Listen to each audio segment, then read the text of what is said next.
Where your treasure is, there will your heart be also. God has hidden unlimited treasures in His Word. Every time we open it, we can discover a new treasure, or admire an old one. What will we find today? Let's dig in. Here's Carla Early with Treasure Hunt in the Word. Deuteronomy 29:29 says, "The secret things belong to the Lord our God, but those things which are revealed belong to us and to our children forever, that we may do all the words of this law." If you've studied the Bible for any length of time, you've probably realized that the more you know, the more you don't know. As Paul said in Romans 11:33, how unsearchable are God's judgments and His ways past finding out. There's plenty we don't know and can't ever fully understand about God and His ways. There are things we just have to accept by faith, which we should be able to do because of what we do know about God. But think about the audience who first heard this. They were second-generation freed slaves who had been wandering about in the wilderness for 40 years, following a pillar of cloud by day and a pillar of fire by night, gathering manna daily for their food, fighting and winning battles with those around them who tried to go up against their God. As the Lord reminded them earlier in the chapter, He'd led them for 40 years in the wilderness, and their clothes and shoes hadn't worn out. They knew God as their provider, guide, lawgiver, rescuer. They knew He was holy, mighty in battle, powerful and patient.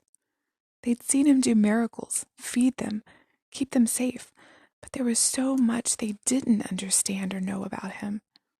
He was still quite mysterious to them in many ways, but they knew enough to know that they could trust Him. And they had what no other people ever had before, the law of the Lord. They knew what this mysterious God expected of them. God had revealed enough of who He is that they could no longer claim ignorance.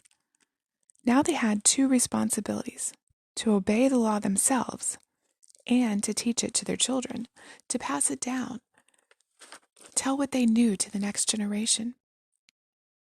Over and over in Exodus and Deuteronomy, God reminds them to teach what they've learned to their children. In Deuteronomy 4:9, He says, "Be careful never to forget what you yourselves have seen. Don't let these memories escape from your mind as long as you live, and be sure to pass them on to your children and grandchildren." In Deuteronomy 6:4-9, He says, "Hear, O Israel, the Lord our God, the Lord is one. You shall love the Lord your God with all your heart, with all your soul, with all your might. And these words that I command you today shall be on your heart. You shall teach them diligently to your children. You shall talk of them when you sit in your house, when you walk by the way, when you lie down, and when you rise up. You shall bind them as a sign on your hand, and they shall be frontlets for your eyes.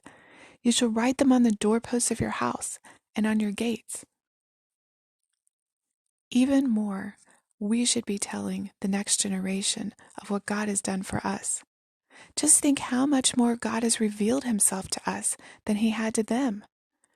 We don't just have our own experience of God, but we have theirs as well, and the whole Bible. Then we have so much more reason to model and to teach these things to the next generation. As we read and study the Bible, we may come across many things we don't understand, and that's okay. We're not meant to understand everything. Some things are going to remain mysterious, like parts of Daniel and Revelation and some of the other prophets. Some concepts are going to seem just outside of our realm of understanding.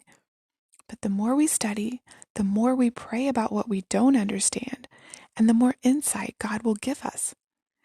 And if we obey and teach the things we don't understand, absorbing and applying what God reveals to us as we spend time in His Word each day, those things we don't understand will either become clear because God will reveal them to us, or will become less troubling because we'll be more capable to accept them by faith.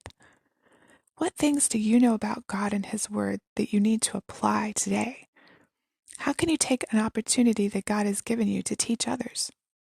You can contact us at treasurehuntintheword@gmail.com. Also, if you'd like to share a treasure God has given you by doing an episode, please contact us. You can listen to other episodes on our website, which you'll find in the description below. Thanks for listening, and remember, where your treasure is, there will your heart be also.